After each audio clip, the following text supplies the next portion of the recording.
Coming up on 2020 on ID. Skylar's parents are beside themselves. Their daughter is gone. Can you imagine? It's evil. A popular teenage girl lured from home for a mysterious joyride in the middle of the night, but she never comes back. I was scared to death. I didn't know where my baby was. Does this chilling game by BFFs hold an answer? Would you guys rather suffocate or get shot? Get shot. Shot. Drowning or suffocating? Suffocating. Inside a jaw-dropping mystery. Maybe there was a fight. Maybe there was something that made her upset. And the secret world of Mean Girls Gone Wild. Give me the phone. No, this is over. This is over. Hurry up. From cryptic messages on Facebook and Twitter to a real-life crime scene in the woods. Skylar is screaming why. What happens when three is a crowd and one person gets cast aside? What secrets do they have? And who do you believe when pretty little liars seem to be everywhere? Her words were, I have to tell you the truth about what happened last night. Best friends from hell. There couldn't be a more fitting description. Unfriended. Welcome to 2020 on ID. I'm John Quinones. Sometimes it can be hard to know who your true friends really are and who may be stabbing you in the back. Especially tough for teenagers navigating the social hotbed of high school. But as Ryan Smith first reported in 2014, no one could have predicted the chilling outcome among a tight threesome everyone thought would be BFFs forever. They were 16 and inseparable. Best friends. High school sophomores Sheila, Skylar, and Rachel. It was always those three together. You barely ever saw one of them by themselves. Silly in their selfies. Giggly teenage girls. They're pretty, they're sociable, they're popular. But behind their smiles, secrets that would shock everyone they knew. The level of deception, it's mind-boggling. The police were just as shocked as we were. No one was expecting anything like that. Pure evil. Nestled in the Green Mountains of West Virginia, the city of Morgantown, home to West Virginia University, known as a friendly family place. What's it like here in Morgantown? It's peaceful. It's a small town that's growing really fast. Nice people. Dave and Mary Neese lived in an apartment in the tiny Morgantown suburb, Star City. Dave works at a local Walmart, Mary at a medical office. Their lives wrapped around their only child, Skylar. Hey, gorgeous. Treasuring every spin. What a beautiful ballerina. Every laugh. And every childhood memory. It was the time she had a tea party for me, and after Mary came home, she noted that Skylar couldn't reach a faucet, and I've been drinking toilet water for the whole tea party. That was a good memory. At the time, it wasn't a good memory. Yeah, I'm a crazy girl. Daddy's a crazy boy. She was Daddy's little girl. I spoiled her beyond rotten. Skylar was very loyal to her friends, the people she thought was her friends. When Skylar was 8 years old, she met another spirited child with whom she developed an instant bond. Her name was Sheila Eddy, and they became thick as thieves. If they weren't together, they were on the phone together. And that's literally 24 hours a day. I'm serious. It was always, you saw one of them, you saw the other one. What was your relationship like with Sheila? Like wants to turn away. She's like a part of our family. She really was. I mean, just like one of our kids. The lemon burns. As a teenager, Skylar had a 4.0 GPA, a part-time job at Wendy's, and an active social life. In their freshman year at University High School, Skylar and Sheila meet the striking redhead Rachel Schoaf. Rachel was the new girl. She had access to people and things like popularity, money, social status, and they seemed to bond instantly. Their duo becomes a trio. Kelly Kearns was close to Rachel. She called me her cool aunt. She was like a daughter to you? Yes. Kelly says Rachel was charismatic, popular, and talented, cast as the lead in the school play. What was she like on stage? She was a natural. On Rachel's 15th birthday, Rachel introduced Kelly to her new best friends, Sheila and Skylar. Here they are that night. They were two adorable little girls smiling up at me, you know, just looking so angelic. But that vision of angels would soon be shattered. July 5th, 2012, Skylar finishes a night shift at Wendy's.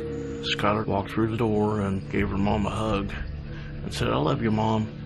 She hugged me and said, "I love you, Dad." She went to bed. The next day, Dave and Mary go to work. But when he returns home that afternoon, Skylar's bedroom door is still closed. I knocked on her door. There was no answer. So I said, "Sky, come on, you got to get up." And I still didn't get an answer. So I opened the door. I looked down at her bed and it hadn't been slept in. And it scared me. So I immediately called Mary. She said, "She's not home?" And I said, "No." Concerned, his next call, Sheila. She answered on her first ring. I said, "You got any clue where Skylar is?" She said, "No." I said, "When's the last time you talked to her?" She said, "Last night about midnight." Looking for clues in Skylar's bedroom, Dave discovers something out of place. When you came in here that day, describe what this looked like. The screen was gone completely, and I found it in her closet, and the window was open about that much so she can get her fingers out and lift it back up. I found a bench right here. Outside the house, Dave points out where he saw a bench, a way for Skylar to climb back into her bedroom.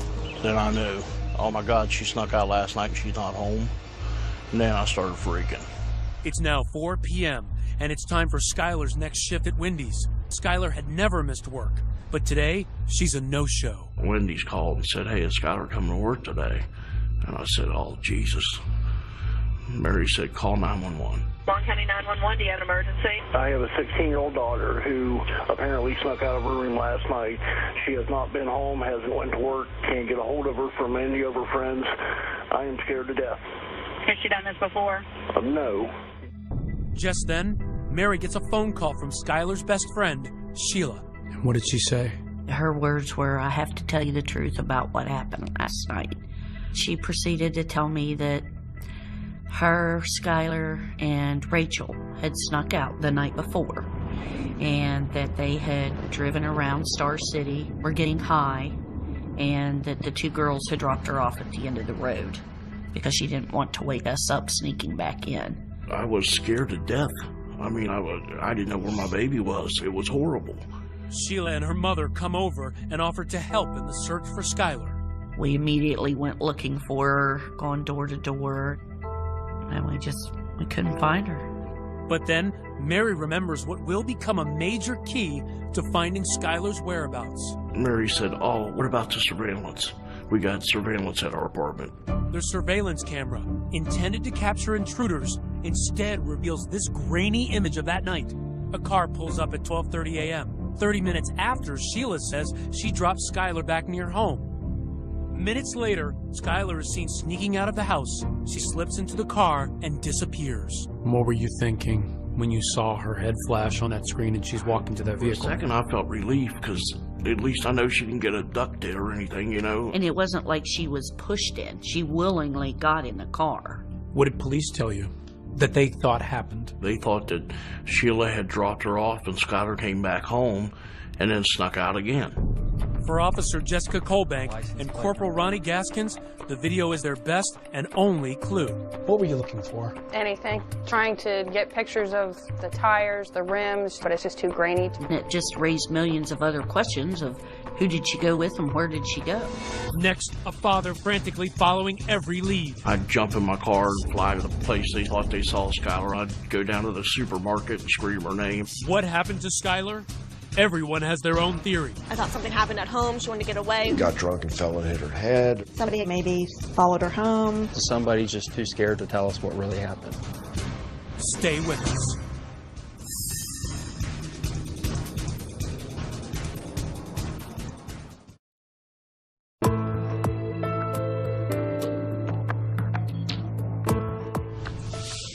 No one has seen or heard from Skylar Neese for days. But is she really missing or just a defiant teenager who's run off? Even her friends are unsure. Ryan Smith picks up the story as police focus on their one and only clue. This is the last sighting of 16-year-old Skylar Neese. Surveillance video outside of her home in West Virginia. An eerie vision as she sneaks out of her bedroom, enters an unknown car, and vanishes. Surveillance video from the James Place apartments showed the 16-year-old girl willingly leaving the complex. A parent's worst nightmare. Anyone with information on Skylar's whereabouts? She seems to have left home voluntarily, so police do not activate an Amber Alert. Officer Jessica Colbank is assigned to the case 2 days after Skylar's disappearance. Did you think it was a runaway case at that point? It does happen. Kids run away, they come home a couple days later, or the parents find them. Skylar's parents, Dave and Mary, are frantic. Dave pleads on local TV for help, begging his daughter to come home. We love you. Come home as soon as you can, baby. Honey, if you're scared, don't be scared. You're not in trouble. We need to talk, and that's all, honey. Just come home. Each time they get calls with possible Skylar sightings, they rush into action. I'd jump in my car and fly to the place they thought they saw Skylar. I'd go down to the supermarket and scream her name. I mean, everywhere they thought they saw Skylar, we were there. Skylar's friends were worried, but hopeful. Morgan Lawrence has known Skylar since they were 3 years old. I thought maybe there was a fight, maybe there was something that made her upset, and that she'd be back the next day. I thought maybe something happened at home. She wanted to get away. Amarette Hughes, another friend, writes Skylar messages on Facebook, pleading with her to come home. Hi, beautiful. I love you and I miss you. Come home soon. The inseparable trio of Skylar, Rachel, and Sheila is now missing a key member. As for Rachel, just hours after Skylar's disappearance, she's happily posing for pictures on a boat with her family friend, Kelly Kearns. But Kelly says Rachel is worried about her missing friend. I mean, she was texting all the time. She seemed urgent. Meanwhile, her other best friend, Sheila, is in constant contact with Skylar's parents, helping them post missing person posters, tweeting messages like this: was really waiting for Skylar to come home today. Just days after Skylar's disappearance, Sheila comes to the niece's home, devastated, with a special request. She says, is it okay if I go back and sit in Skylar's room for a few minutes? She was crying, Sheila was. Crying pretty hard, and she was sitting on her bed, so I just sat down on the bed beside her and rubbed her back. So I was trying to, console her, make her feel better. She was going through the same thing we were going through, just at a smaller level, I mean, this is our baby that's gone, and we're flipping out, and her best friend's gone. I mean, it's horrible. Days turn into weeks, and still no sign of Skylar. No activity on her cell phone or bank card. And her parents doubting the runaway theory. She didn't take her cell phone charger. She didn't take her contact lens solution or apparently her contact. She was planning to come back fairly quickly. And in tight-knit Morgantown, people are searching for Skylar and wondering what could have happened to her, like local crime writers Jeff Fuller and Daylene Berry. And there were lots and lots of rumors floating around. Got drunk and fell and hit her head. Somebody had come through the drive-through window where she worked at Wendy's, and they, maybe followed her home. Or that she'd met someone on the internet. And then a possible break in the case. 2 bank robberies in nearby Blacksville. Corporal Ronnie Gaskins hears rumors that money from the robberies was used to buy drugs for a local teen party. Skylar had supposedly overdosed on heroin. She died. People there panicked, and they disposed of the body. And where did that lead take you? We weren't coming up with anything. Sheila and Rachel, the last 2 people to see Skylar, have nothing to add to their story. They picked up Skylar at 11 p.m., took a joyride through the winding back roads of rural Star City, smoked pot, then dropped her off before midnight. Very often, the last person to see the victim alive is looked at with grave suspicion. In this case, the girl's story seemed relatively innocent. So police had no reason to believe both of them were lying. But for Officer Colbank, it's the small, unspoken signs that make her suspicious. Take me back to that moment where you go to speak to Sheila the first time. Just complete blank on emotions. There was absolutely nothing. It was like iced over. It made me uneasy. Colbank's meeting with Rachel, the high school drama star, also strikes her as odd. She was really nervous. Which has got to be a red flag. What does she have to hide? Their stories were verbatim the same. No one's story is exactly the same unless it's rehearsed. And she's an actress, so she can memorize lines. I'm sure they had it written down somewhere. Okay, this is our story. We've got to stick to it. Everything in my gut was Sheila is acting wrong. Rachel is scared to death. But police don't know what Rachel and Sheila are hiding or why. Meanwhile, Skylar's parents are grasping for any clues, taking a closer look at the bad influence Sheila had become on their daughter. Sneaking out at night, you know. Found some marijuana in Skylar's pocket one time. Here it was Sheila's. We didn't like the way Sheila acted a lot of times, but being she was Skylar's best friend, we kind of overlooked it. It's becoming clear that the smiling face of Skylar's BFF was just a facade. You started interviewing people about Sheila. How would they describe her? What was she like? Shady, sketchy, sneaky, and pretty manipulative. Skylar's friend Morgan says Sheila rubbed her the wrong way. She was very self-centered. She would almost do whatever it took to kind of get her way. Amoret says Skylar confided in her that there were cracks in the clique. Her best friends were snubbing Skylar. These pictures that Sheila posted on the website Meet Me suggest Skylar had become a third wheel. She just thought that they were becoming closer, so they were just pushing her out. She was really upset about it. The slights were sometimes subtle, but clear as day for Skylar. They were dressed the same. They both wear dresses or skirts, but they wouldn't tell Skylar, and they would say it was more like a coincidence, but I secretly think that they planned it. Are Sheila and Rachel hiding a secret about what happened to their best friend? Officer Colbank is determined to find answers, to bring the niece's daughter home. And I promised Dave and Mary the very first day that I met him, I said, I'm a bulldog in my investigations. I said, I don't care if it takes me 10 years to find the truth. I will eventually find it. Next, the girls play a strange, secret game, captured on camera by Skylar. Drowning or suffocating? Suffocate.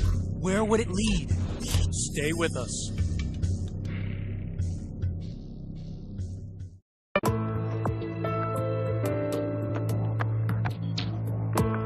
As days turn into weeks, the search for missing teenagers Skylar Neese has intensified. But with no signs of activity on her cell phone or bank card, police are beginning to think they're dealing with something far more sinister than a runaway. Ryan Smith picks up the story. Police have begun to suspect that Sheila and Rachel, best friends of missing 16-year-old Skylar Neese, are lying about what happened the night she vanished. The first red flag? Tension in the relationship. Officer Jessica Colbank pours through Skylar's old Facebook and Twitter posts. What she finds sets off alarms. You could tell she was mad at someone. In the weeks before she vanished, Skylar had posted angry messages. There's just something about you I can't stand. People can be so mean for absolutely no reason. Hope you don't expect me to give anymore. Hashtag bye. And the final tweet she wrote, sent 10:48 p.m. the night she disappeared. You doing like that is why I will never completely trust you. She didn't trust someone. That was the issue. And perhaps the most suspicious posting by Skylar, this strange game among best friends. Sheila asks Rachel and Skylar how they prefer to die. Would you guys rather suffocate or get shot? Get shot. Shot.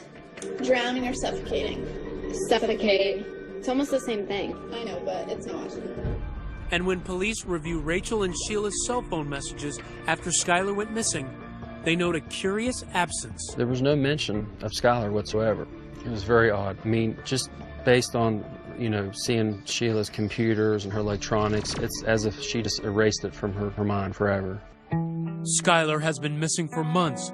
Despite her parents' concerns about Sheila's bad influence, they're convinced that Sheila is simply grieving over her lost best friend. Even as the police are saying to you they've got some suspicions about Sheila, you were thinking, hey, back off of this girl. Oh, I even told him, I said, will you please leave her alone? She's going through enough. I said, those girls have just lost their best friend. Will you chill out on her for a while? What the nieces don't know is that Gaskins and the FBI, who have taken the lead on the case, are finding actual evidence of the girls' deception. Sheila and Rachel told police their joyride with Skylar was contained to the Star City area. Desperate for clues, police scoured surveillance video from local businesses. It paid off. This video captures Sheila's car at 12:39 a.m. heading north, away from Star City. That was the first variation in their stories, is where they drove around. And there's not just video. Cell tower pings from that night place them in the backwoods town of Blacksville. That just blew their whole, oh, we stayed in Star City. You're 45 minutes away from where you're saying you're at. You can't do that. You're not Houdini. So you say, aha, we have this information. What happens when you speak to Rachel and Sheila? They changed their story to fit, oh, sure, we were in Blacksville. I forgot that. Oops. We didn't want you to know that because we were supposed to be home already. Their carefully rehearsed stories are now mismatched. Sheila, the high school drama queen, claims Skylar didn't join them for the ride to Blacksville. But Rachel, the high school drama star, says she did. They're starting to differ, at least from Rachel's perspective. It sounds like the actress is starting to forget her lines. Oh, yeah. She had to come up with her own lines. And that's where she really started tripping up. Once you start seeing inconsistencies in a story, it's all over. The person's lying. And then you must ask the question, why would they lie? Sheila is adamant that her version of the night's events is true. She volunteered to take a polygraph. What did that say to you? Arrogance. I think she thought she was smart enough to outsmart a machine. So she took a polygraph, and what happened? Failed miserably. Rachel also agrees to take a polygraph, but en route on the day of the test, she's scared, jumps out of her father's car, and flees. She jumped out of a moving vehicle to avoid it. If you haven't done anything wrong, why won't you take this test? Now, armed with surveillance video and cell phone records that prove the girls have been lying, police tell Dave and Mary Neese that Skylar's best friends have a secret. At that point, we knew they had to know something. So we pushed. Your mission is to try to get their secrets out of them. Exactly. Asked them to come over, and I said, okay, help us.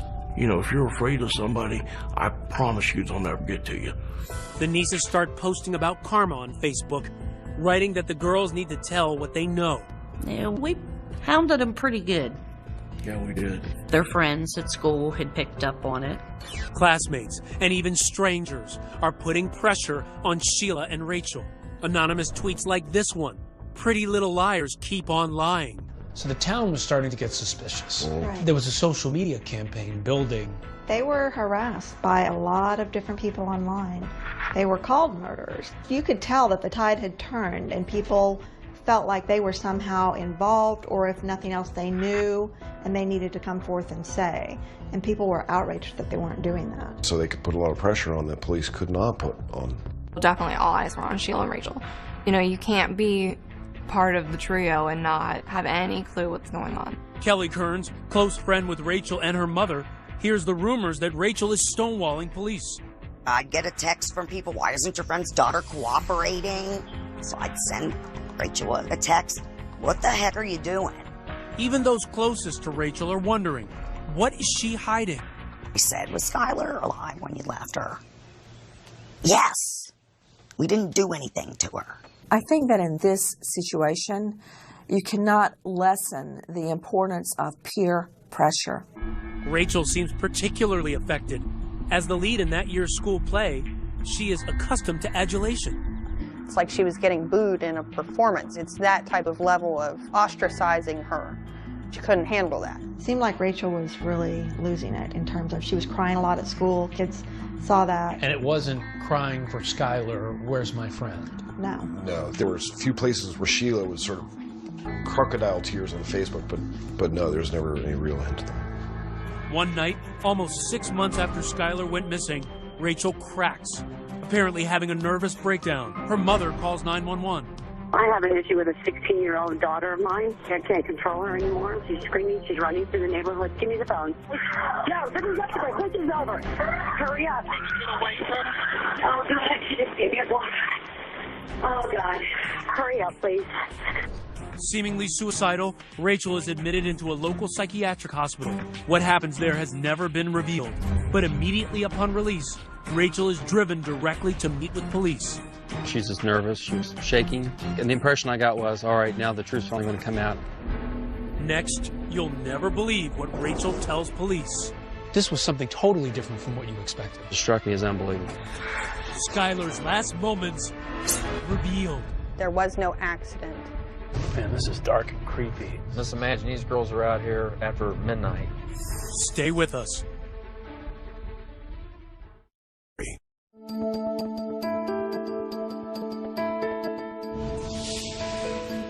University High's leading lady, Rachel Schoaf, is not able to keep up the act anymore. 6 months after the disappearance of Skylar Neese, Rachel's abandoning the role of heartbroken best friend and going from a psych ward straight into the interrogation hot seat. She was just nervous. She was shaking. She's finally about to come clean to police about what really happened to her 16-year-old BFF. It was a plot twist no one saw coming.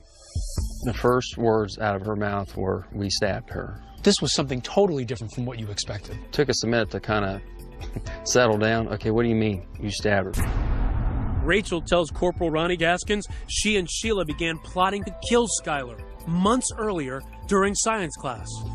They were joking how they would dispose of a body. Then it got more sinister. We need to figure out how we're going to kill her. They don't know how to use guns, so they would use knives to stab her. The students said, they thought they were joking. They did know for sure that they didn't like Skylar by how they talked about her. So one of them even warned Skylar, and Skylar blew it off after confronting them. Rachel wanted Skylar dead now because, get this, she was about to leave for church camp. So one midsummer's night, she and Sheila gathered some critical tools: a shovel, paper towels, bleach, wipes, a change of clothes, and kitchen knives. And they arranged to meet with Skylar.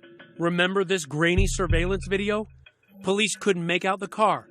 Turns out it had been Sheila's all along. 12:30, they arrive at Skylar's house, the knives hidden in their hoodies. 5 minutes later, Skylar emerges.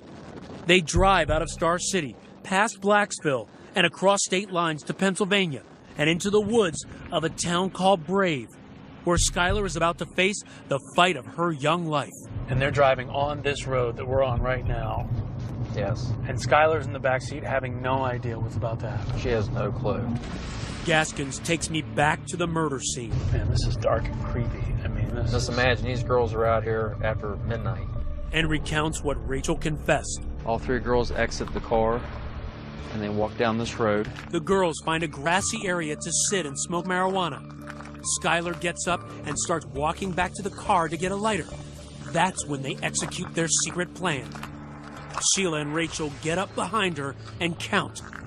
1, 2, 3. And on 3, that was the time for them to start stabbing Skylar. Right here, Skylar is being stabbed by her two best friends. Yes. Skylar takes off running, with her two friends giving chase. Rachel tackles Skylar, and the pair continue to repeatedly stab their BFF. According to Rachel, Skylar is screaming, "Why?" And then they try slitting her throat because they had read that it would kill her quicker if they cut her jugular. The plan was to bury her, but the ground was too hard. So instead, they drag her body to the side of the road and cover her with branches, rocks, and leaves. They don't even bother to really conceal her. They changed into clean clothes, they wiped down the car, and they left. Like nothing happened. This was calculated, planned out, thoroughly thought of before this night. The perfect murder plot. Everything planned to the T. But why? Her only answer to that was, "We just didn't like her." "What do you mean you just didn't like her?" "We just didn't like her." Well, why not? Did you ever get the sense with Rachel that she was really remorseful? She seemed to be relieved that the truth has been told. She doesn't have to hold it in anymore. It's not eating at her anymore. Shockingly, even though Rachel confessed, Gaskins doesn't arrest her. So we had no body. We had no physical evidence. I mean, we had all this circumstantial evidence, but we needed something more concrete. And there had been no cracks in Sheila's armor. So to try and nail her, that night, police put a wire on her friend Rachel, hoping Sheila incriminates herself. Sheila doesn't take bait. Instead, two killers take this smiling selfie together. Sheila tweeting, "Finally got to see Rach." Then, a break. Police think they have an ace in the hole, linking Sheila to the murder. They find traces of blood in her car. We had to do a DNA confirmation. Meanwhile, Rachel continues to give critical details to police. Details Skylar Neese's parents so desperately await, like the location of Skylar Neese's body. In this area right here is where we were able to finally locate Skylar's remains. She was 1, 2, 3, 4, 5, 6, maybe 7 steps away from the road. Back in Star City, the Neese family is holding a vigil on what would have been Skylar's 17th birthday. They are finally told the news they've been dreading. Skylar has been murdered. I was outraged. I was a mess. All these emotions run through my head at once. The search for Monongalia County teenager Skylar Neese is over. Skylar was our world, and now she's not here. Soon the news breaks publicly. Father, we thank you for joining us here today. But not the identities of the killers. And immediately, Sheila Eddy takes to Twitter to join the chorus of grief. Worst day of my life. The pain is real. And rest easy, Skylar. You will always be my best friend. At the same time she is pretending to mourn online, Sheila is brazenly taunting police, tweeting messages like, "Wonder if there's a Law and Order SVU where they don't figure it out." And, "We really did go on 3. A seemingly blatant reference to the crime. But what Sheila doesn't know is that authorities get their biggest break yet. Conclusive evidence linking her to the murder. A DNA match confirms that blood from the trunk of Sheila's car is Skylar's. It's that final piece that really nails Sheila. That was news that I was waiting to hear. Finally, with enough evidence to arrest Sheila, Gaskins closes in and tracks her to the Cracker Barrel, where she is having breakfast with her mother. I just want to be able to get her right then and there, get her into custody. It's a race against time at this point. Right. We're not just dealing with a 16-year-old girl. This is a cold-blooded murder. It's the end of the road for Sheila. She is leaving the Cracker Barrel just as Gaskins pulls up, cuffing the teen killer right there in the parking lot. I advised them she was being charged with the murder of Skylar Neese. What did it feel like for you to finally arrest Sheila? It was just an amazing feeling. It's also a huge victory for that young cop who wouldn't quit, Jessica Colbank. Elation. Pure joy. What did you say when you brought her to jail? Home sweet home. And then we shut the door with a big old grin on my face. Case closed for Colbank, but for Skylar's parents, Dave and Mary, sicko. Learning the killer's identities not only brought more heartache and devastation, but also fury. They're acting like they really care. And they're the ones that's responsible for the whole thing the whole time. Casting devastating new light on that moment when Sheila was overcome with emotion in Skylar's bedroom. Oh, my Lord, and we believe that garbage. Can you imagine? Your daughter's killer sitting on your daughter's bed, crying, and the mother putting her arms around her daughter's killer. Skylar trusted those two little witches, and it cost her life. Best friends like that, you don't want any enemies, that's for sure. How could they do that to their best friend? And the reason Rachel gave? That they just didn't like her? That's the biggest line of crap I've ever heard in my life. There has to be a reason. You don't do stuff like that for no reason. When we come back, the real motive? Was Skylar hiding something about her friends? Did she know too much? Skylar knew stuff about them that they didn't want out. Her secret diary revealed. Stay with us.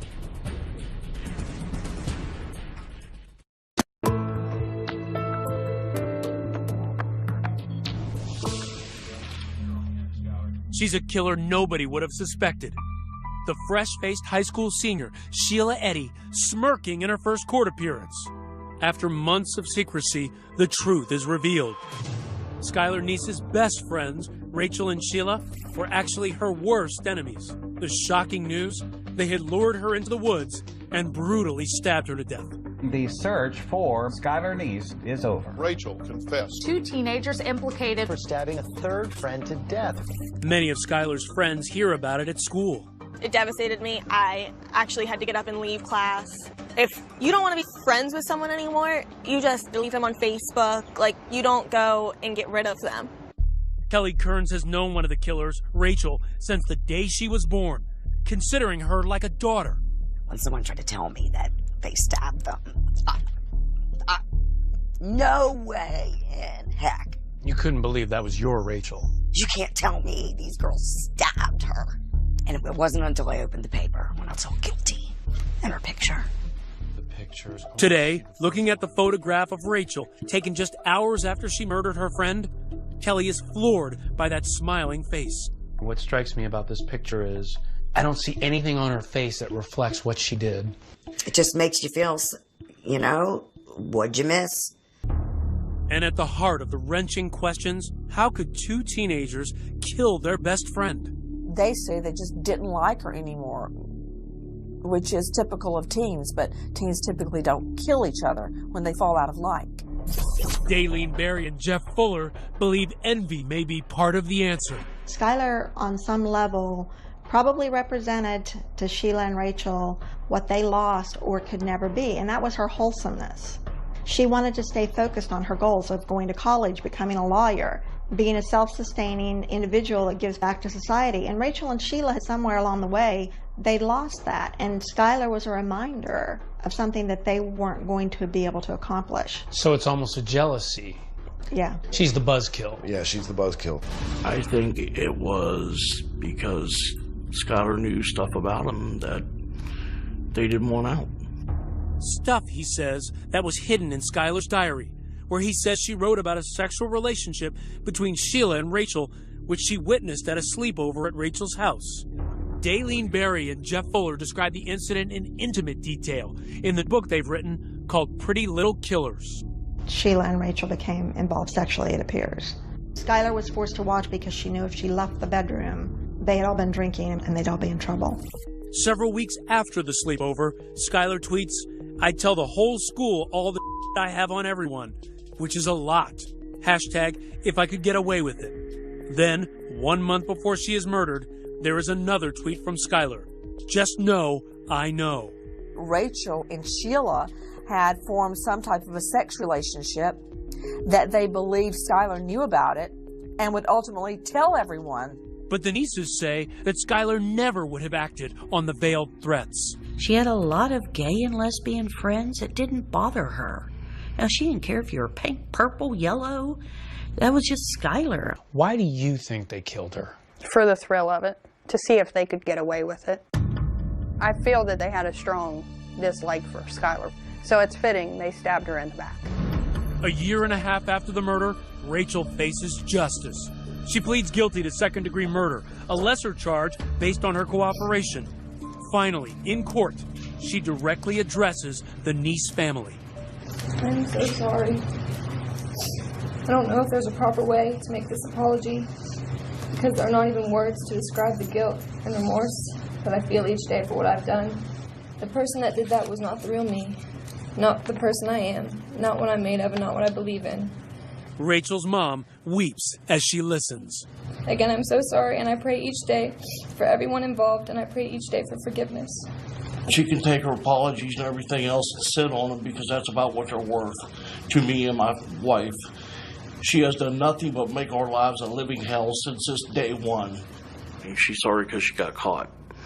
That's the only reason she's sorry. She was crying. She was emotional. You didn't think that was remorse? To me, that was her final act in front of an audience. She's the big actress, star of the high school plays. This was her last Broadway performance. At her arraignment, a defiant Sheila Eddy pleads not guilty. Sheila Eddy, how do you plead? Not guilty. But later, in a surprise development, she changes her plea. Sheila Eddy, how do you plead to the offense of murder in the first degree? Guilty. Guilty to first-degree murder. She offered no words of remorse. Why do you think that Sheila has never apologized? Because she's not sorry.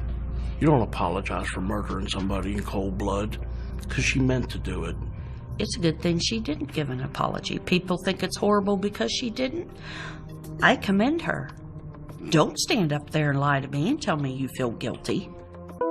Rachel's family described her actions in a statement as unforgivable and inexcusable. Sentenced to 30 years, she's now serving time in an adult prison. The same prison, in fact, where Sheila, the girl she turned in, is now serving a life sentence. But both girls could be released on parole by their early 30s. If I'm dead and gone, somebody will be there to make sure they talk to the parole board and these animals don't get out of their cages. If you could say anything to Sheila and Rachel right now, what would you say? Rotten hell. Skylar's friends are still trying to process their loss and mourn the milestones they are experiencing without her. Skylar never got to go to a prom. Isn't that your boyfriend? Mary and Dave never got to see her get all dressed up and get the bouquet and get everything else. And graduation was definitely one of the hardest. That week was a little rough. In memory of their only child, Dave and Mary Neese helped pass Skylar's Law in West Virginia. It requires Amber Alerts for all missing children. This is Skylar's room. When you come in here, does it give you any sense of Skylar now? Yeah, it still does. They continue to treasure every item that belonged to Skylar. Some of them don't mean anything. They were hers, so we'll always keep them. She has a bunch of cards and drawings. Yeah, see, her friends were always sending her a birthday wish for my friend. Uh-oh. That's what I think of that one. That was from Sheila, by the way. The card reads, "Happy birthday. Love, Sheila. BFF. Love you like a sister for life." For Dave, it's just one more reminder of the searing betrayal that has destroyed their world. Because of that outward appearance, people don't want to believe they're capable. I still, to this day, have people say, there's no way, it's just those two girls. Yes, it's those two girls. This crime, to me, is one of those crimes that go down in the books as truly evil. Best friends from hell. There couldn't be a more fitting description. Today, on a hidden road, deep in the woods of a town called Brave, there is a silent shrine. They say this is pretty much where she was found. The site of Skylar's murder has been transformed into a memorial. On this visit, a stranger had written a note to Skylar. This one says, "Rest in peace, sweet Skylar. Soars the angels." Baby, I'm so sorry.